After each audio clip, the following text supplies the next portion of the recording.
नमस्कार, आप देख रहे हैं एबीपी गंगा। मैं हूं स्नेहलता और गणतंत्र दिवस की ढेर सारी शुभकामनाओं के साथ शुरुआत करते हैं बड़ी खबर से, जहां दिल्ली से खबर है जाट नेताओं से थोड़ी ही देर में गृह मंत्री अमित शाह अब मुलाकात करने वाले हैं। दिल्ली में बीजेपी सांसद प्रवेश वर्मा के घर पर जाट नेताओं के पहुंचने का सिलसिला घंटों से शुरू है और अब से थोड़ी ही देर में बताया जा रहा है कि गृह मंत्री अमित शाह भी पहुंच जाएंगे। कुल 253 जाट नेताओं से मुलाकात का ये कार्यक्रम है। मेरठ से अमन सिंह, अशोक बालियान पहुंचे हुए हैं। जाट महासभा के अध्यक्ष सुभाष चौधरी भी इसी मीटिंग में हैं। मुजफ्फरनगर बार काउंसिल के सचिव सुरेंद्र मलिक भी पहुंचे हैं और मुजफ्फरनगर के वीरपाल निरवाल भी इसी बैठक में हैं। इसके अलावा 7 जिला पंचायत अध्यक्ष भी मौके पर हैं।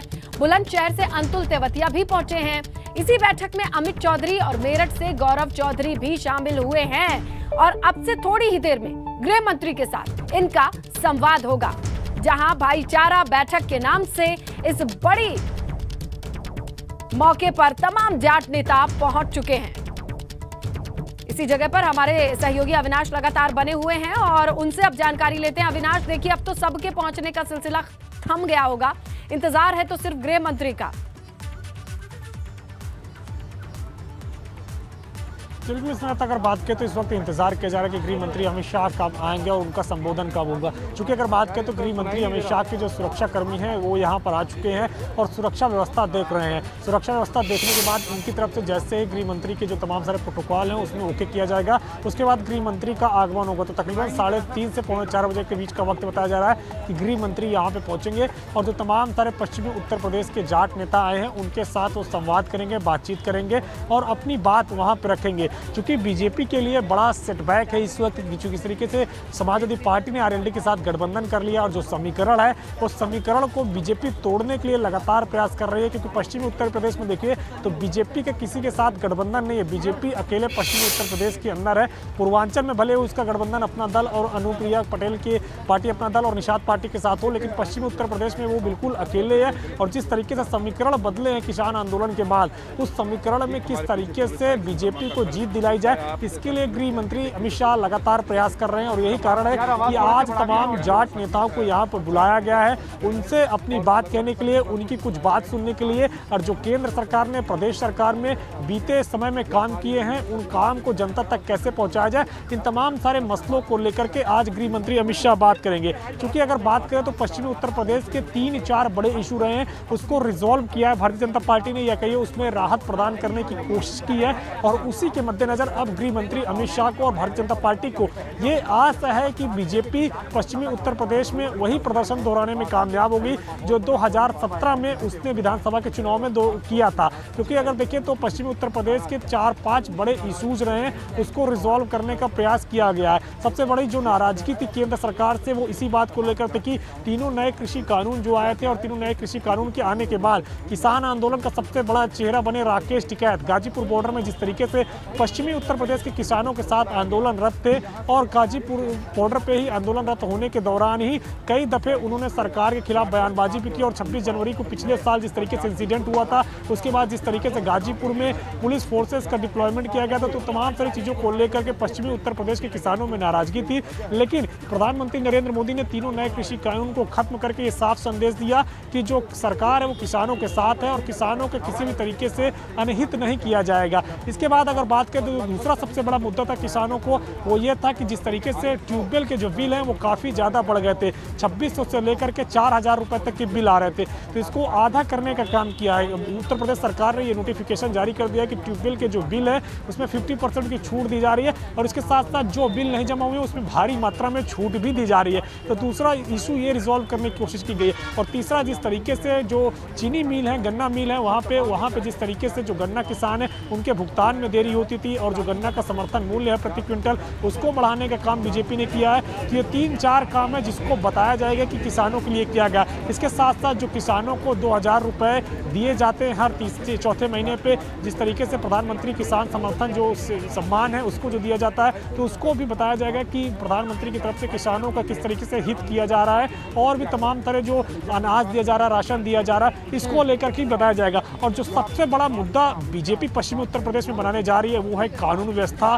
जिस तरीके से 2017 के बाद से पश्चिमी उत्तर प्रदेश में एक भी दंगे नहीं हुए। 2017 के पहले अगर आप देखिए तो पश्चिमी उत्तर प्रदेश का ये इतिहास रहा है कि दंगे हो जाते थे, दंगे होते रहे हैं। और बीजेपी अब इसी को सबसे बड़ा मुद्दा बना रही है कि 2017 के बाद से, जब से बीजेपी की राज्य में सरकार बनी है, एक भी बड़ा दंगा उत्तर प्रदेश के अंदर नहीं हुआ है। और पश्चिमी उत्तर प्रदेश में तो खासतौर से किसी भी तरीके की कोई घटना बड़ी नहीं घटी है। इसके साथ साथ अगर बात करें तो जो पलायन कैराना में हुआ था 2012 से 17 के दौरान, खासतौर से उस समय अखिलेश यादव की सरकार थी, बीजेपी अब लगातार उसको लेकर प्रचार कर रही है कि हमारी सरकार में जो कैराना के व्यापारी हैं वो लगातार सुरक्षित रहे, अपना व्यापार कर रहे हैं। और यही कारण है खुद गृह मंत्री कैराना पहुंचे और उन व्यापारियों से बातचीत की कि उनका जिस तरीके से व्यापार है वो अब कैसा चल रहा है, उनका बिजनेस चलाने में कोई दिक्कत तो नहीं आ रही। ये संवाद उन्होंने अपनी ओर से किया। और इसके बाद अगर बात करें तो जो पश्चिमी उत्तर प्रदेश का दूसरा सबसे बड़ा मुद्दा है तो वो है मथुरा। और मथुरा कल गृह मंत्री जा रहे हैं, वहाँ तकरीबन 3.5 घंटे रहेंगे। बाकी बिहारी के दर्शन भी करेंगे, कार्यकर्ताओं से बातचीत भी करेंगे, डोर टू डोर कैंपेन भी करेंगे। तो जितने बड़े मैसेजेस है वो देने की कोशिश बीजेपी कर रही है। जो जाट समुदाय को कहा जा रहा था कि बीजेपी से नाराज है किसान आंदोलन के बाद से, उनको भी साधने के लिए अब दिल्ली में बड़ी बैठक बुला ली गई है। जो जाट समाज में प्रभाव रखते हैं उन तमाम सारे लोगों को यहाँ पे बुला करके उनके साथ बातचीत की जा रही है, उन तक अपनी बात पहुँचा जा रही है। और जो भी गिले शिकवे हैं उसको दूर करने की कोशिश बीजेपी कर रही है। तो ये बीजेपी की ओर से पश्चिमी उत्तर प्रदेश को साधने का फार्मूला है, क्योंकि पिछली बार पश्चिमी उत्तर प्रदेश से 92 सीटों पर बीजेपी ने विजय हासिल की थी। तो उसी इतिहास को या कहिए उसी जो परिणाम है उसको फिर से दोबारा हासिल करने के लिए बीजेपी अब लगातार प्रयासरत है। और इसके लिए खुद गृह मंत्री अमित शाह आगे आ गए हैं। और अब अगर बात करें तो एक बार तस्वीरें भी आपको दिखाना चाहेंगे कि यहाँ जिस तरीके से अंदर तैयारियां हैं वो लगभग पूरी हो चुकी है। और यहाँ पे जो तमाम सारे लोग हैं वो बाहर बस इसी बात के इंतजार कर रहे हैं कि कब गृह मंत्री अमित शाह आएंगे और यहाँ पे वो आकर के उनसे बातचीत करेंगे, उनका संबोधन होगा। और ये तमाम सारी जो यहाँ पे जो नेता हुए हैं वो भी अपनी बातें कुछ कहना चाहते हैं, जिससे बिल्कुल अविनाश आप बने रहिए और जैसी हलचल होगी हम दर्शकों तक पहुंचाएंगे। लेकिन यहीं पर संजीव बालियान से भी बात हुई है, उन्होंने क्या कहा है वो भी हम आपको दिखाते हैं। चुनाव है तो मकसद तो चुनाव ही रहता है। आज आदरणीय गृह मंत्री जी आएंगे, सबसे मिलेंगे, बातचीत करेंगे। तो जो लोगों के मन में है वो अपनी बात कहेंगे, वो अपनी बात कहेंगे। सभी चुनाव से पहले ज़्यादातर ऐसी बैठकें होती हैं, चूँकि कोविड का काल है, बड़ी रैली हो नहीं पा रही तो बैठकें होंगी। भाई चुनाव से पहले हमेशा हमारा तो ये परसेप्शन बने और चुनाव में फिर हम वोट दे दें। उस परसेप्शन के चक्कर में हमारे से सब पूछते रहे मिली नहीं मिली।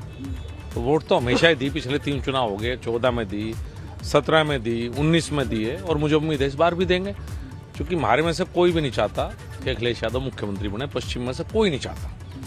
हम अखिलेश यादव को स्वीकार करने के लिए पश्चिम उत्तर प्रदेश कभी तैयार नहीं। तो सुना आपने, साफ तौर पे कहते हैं केंद्रीय मंत्री कि हम में से कोई भी अखिलेश यादव को सीधे तौर पे स्वीकार करने के लिए तैयार नहीं है और इस तरीके की बड़ी रैली नहीं हो सकती है। इसीलिए ये छोटा बैठक या सम्मेलन इसका आयोजन हुआ है। इसी मौके पर संजीव बालियान का क्या कहना था आपने सुना। साफ तौर पे कहते हैं कि हमेशा भी भाजपा के साथ थे, हैं जाट वोटर्स, आने वाले वक्त में भी रहेंगे। और जिस जगह पर ये हलचल और तस्वीरें आपको दिखाई दे रही है वहीं पर अविनाश मौजूद है। अविनाश से जानकारी लेते हैं। अविनाश, जरा और तस्वीरें दिखाइए कि भीतर तो लगभग सब पहुंच ही चुके हैं, कितना और वक्त है अमित शाह के पहुंचने में? देखिए स्नेहलता, अगर बात करें तो भीतर तमाम सारे जो नेता हैं वो पहुंच चुके हैं। और यहाँ पे अगर बात करें तो एक दूसरे के साथ वो बातचीत भी कर रहे हैं, संवाद भी कर रहे हैं। गृह मंत्री अमित शाह के जो सुरक्षा कर्मी हैं वो भी यहाँ पे पहुंच चुके हैं। सिक्योरिटी चेक अंदर किया जा रहा है, जैसे सिक्योरिटी क्लियरेंस होगा उसके बाद मैसेज पास किया जाएगा और उसके बाद गृह मंत्री अमित शाह अपने आवास 6A कृष्णा मेनन मार्ग से निकल के यहाँ तक आएंगे। उनके आवास से अगर यहाँ तक की दूरी देखी जाए तो 5 से 7 मिनट की ये दूरी है। उसके बाद गृह मंत्री अमित शाह का वहाँ से काफिला निकलेगा और 5 से 7 मिनट के भीतर जो प्रवेश शाहिद सिंह वर्मा के घर में ये कार्यक्रम हो रहा है उन्हीं के घर पे वो पहुंचेंगे और वहां पे पहुंच के तमाम तरह जाट नेताओं के साथ संवाद करेंगे।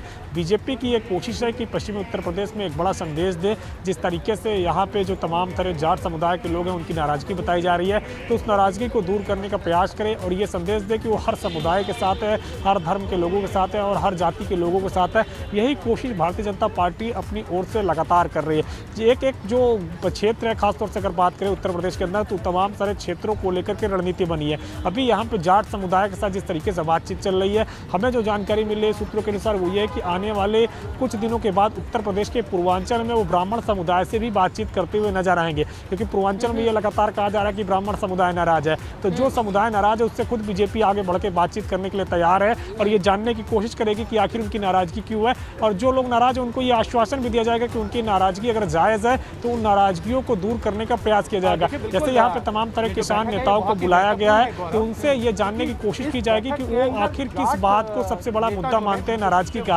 अगर वो मुद्दा है तो उसको दूर करने का प्रयास भारतीय जनता पार्टी करेगी। हालांकि बीजेपी का ये कहना है कि जो भी नाराजगी का मुद्दा था वो तमाम तरह मुद्दों को हमने दूर करने का प्रयास किया। कहा जाता है बातचीत से बड़ी बड़ी बात बन जाती है, और अगर सेंटिमेंट्स को छूने की कोशिश की जाएगी और प्यार से बात करने की कोशिश की जाएगी तो क्या तमाम जाट नेता अपना दिल खोल करके बात कहेंगे, वो तमाम चीजें साझा करेंगे। फिलहाल आपस में तो बात कर रहे हैं, अब क्या गृह मंत्री से भी ऐसे ही बात होगी, इस पर हमारी नजर बनी हुई है। अविनाश, आप भी बने रहिए। सीतापुर से खबर है, जहां आजम खान जेल से पर्चा भर चुके हैं। रामपुर शहर से सपा के प्रत्याशी हैं आजम खान। रामपुर शहर से सपा प्रत्याशी आजम खान का पर्चा दाखिल हो चुका है।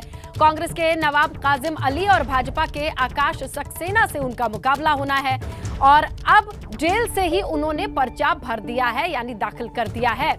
इस वक्त की बड़ी खबर, सीतापुर जेल में बंद है आजम खान और वहीं से इन्होंने पर्चा भरा है। रामपुर शहर से अपनी दावेदारी पेश की है, जहां पर उनका दबदबा है।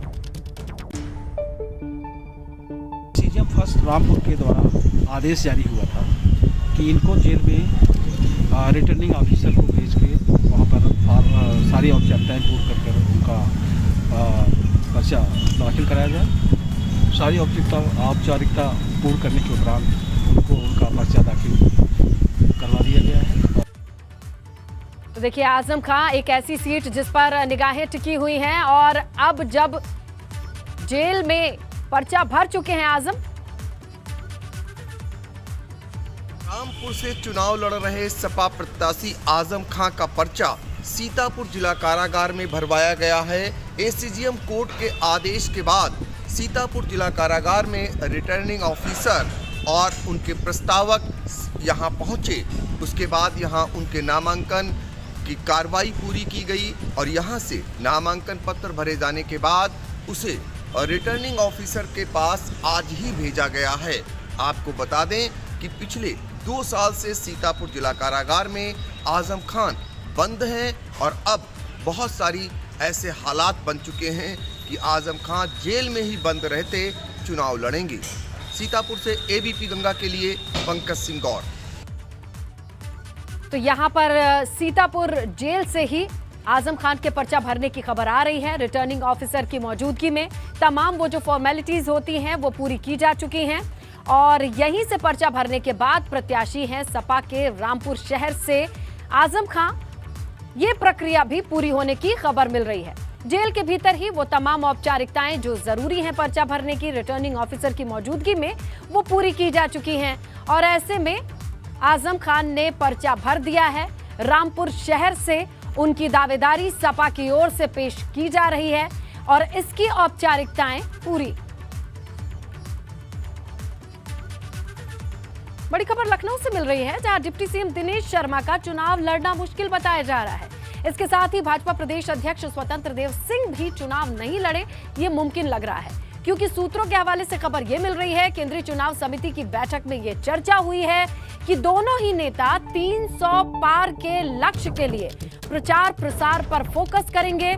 फिलहाल किसी सीट से चुनाव नहीं लड़ेंगे, ऐसी खबर सूत्रों के हवाले से आ रही है। डिप्टी सीएम दिनेश शर्मा और प्रदेश अध्यक्ष स्वतंत्र देव सिंह के लिए चुनाव समिति, जो केंद्रीय चुनाव समिति है, वहां बैठक में इस बात पर चर्चा हुई है कि इन्हें 300 प्लस के लक्ष्य पर ही फोकस करने दिया जाए, किसी सीट की जिम्मेदारी प्रत्याशी बनाकर उतार करके ना दी जाए। ये बड़ी जानकारी है, क्योंकि हम जानते हैं केशव प्रसाद मौर्य डिप्टी सीएम सिराथू से चुनाव लड़ेंगे और सीएम योगी आदित्यनाथ गोरखपुर से। ये सूची में सबसे पहली सूची में स्पष्ट हो गया था, लेकिन अब नजर टिकी थी इन 2 बड़े नामों पर, जिस पे जानकारी ये है कि शायद ये चुनाव ना लड़े। तो गाजियाबाद में 10 फरवरी को पहले चरण में मतदान होना है और जिले की शहर विधानसभा सीट काफी रोचक है। यहां से स्वास्थ्य राज्य मंत्री अतुल गर्ग मौजूदा विधायक हैं, जिन्हें फिर से भाजपा ने प्रत्याशी बनाया है। हालांकि उनके खिलाफ नाराजगी भी दिखाई दे रही है।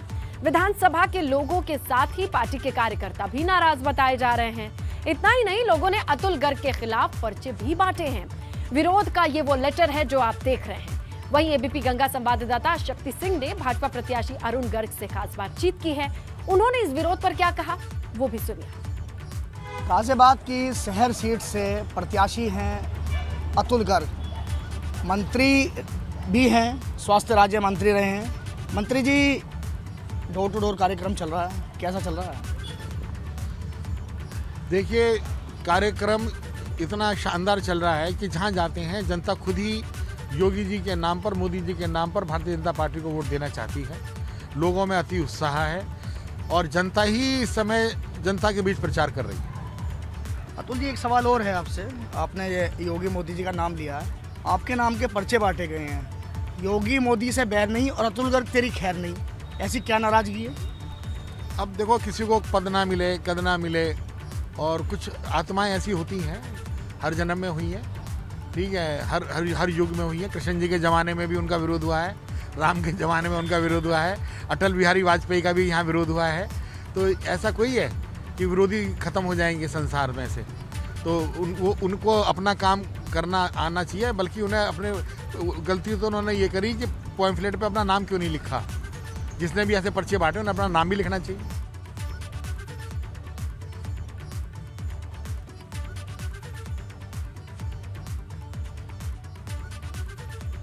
चलिए सीधा रुख करते हैं दिल्ली का, जहां पर जाट बैठक चल रही है। वहां से जो कहना है कि इस समाज का बहुत बड़ा योगदान था 2014 में, जब भारतीय जनता पार्टी की सरकार बनी, और हमेशा वो इस समाज के लिए अपने ऋणी रहेंगे। और ये समाज की कोई नाराज़गी हो सकती है, मगर जब चुनाव आता है तो समाज हमेशा, चाहे कोई भी प्रदेश हो, हमेशा प्रधानमंत्री जी के हाथ मजबूत करने के लिए उनके साथ खड़ा हुआ है। आज क्योंकि हमारे उत्तर प्रदेश में चुनाव चल रहा है, बहुत ही महत्वपूर्ण चुनाव है, गृह मंत्री जी आएंगे, सारे पश्चिमी उत्तर प्रदेश के जाट समाज के प्रमुख लोग यहाँ पर उपस्थित हुए हैं, और गृह मंत्री जी सबके साथ में एक बैठक करेंगे, चर्चा करेंगे, समाज को क्या अपेक्षाएं हैं सरकार से, आने वाले समय में उत्तर प्रदेश में क्या होना चाहिए, और गृह मंत्री जी अपनी बात सबके सामने रखेंगे।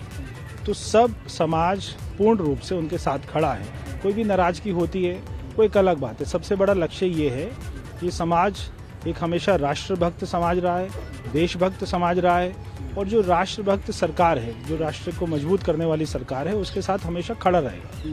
एक सबसे बड़ी बात ये कही जा रही है कि जिस तरीके से 13 महीने तक किसान आंदोलन चला और उस बेल्ट के भी बहुत सारे लोगों ने पार्टिसिपेट किया, तो उसके बाद इस क्षेत्र के लोगों में केंद्र की सरकार हो या बीजेपी को लेकर एक नेगेटिव परसेप्शन क्रिएट हुआ है। उस नाराजगी को दूर करना भी इस मीटिंग का बड़ा मकसद है। देखिए, जो नाराजगी थी वो आंदोलन के साथ में ख़त्म हो गई है। वो पहली बार जब से हमारी सरकार चल रही है, हमारी सरकार ने एक बात को, अपनी बात को वापस लिया और इसी समाज के अपना आंदोलन के कारण लिया। तो ये कोई छोटी बात नहीं है और बहुत बड़ी बात है। प्रधानमंत्री जी ने बड़ा दिल दिखाकर सबसे माफ़ी मांगकर, तो उसके बाद में कोई अपना नाराज़गी का विषय नहीं है। अब तो जो बड़ा लक्ष्य है वो है देश में अच्छी सरकार बने, यूपी में अच्छी सरकार बने, गुंडागर्दी ख़त्म हो, भ्रष्टाचार ख़त्म हो, और जैसे वहाँ पे हिंदुओं की दशा होती आई है आज से पहले जो भी सरकारें रही हैं, वो दोबारा उसकी पुनरावृत्ति ना हो। तो एक अच्छी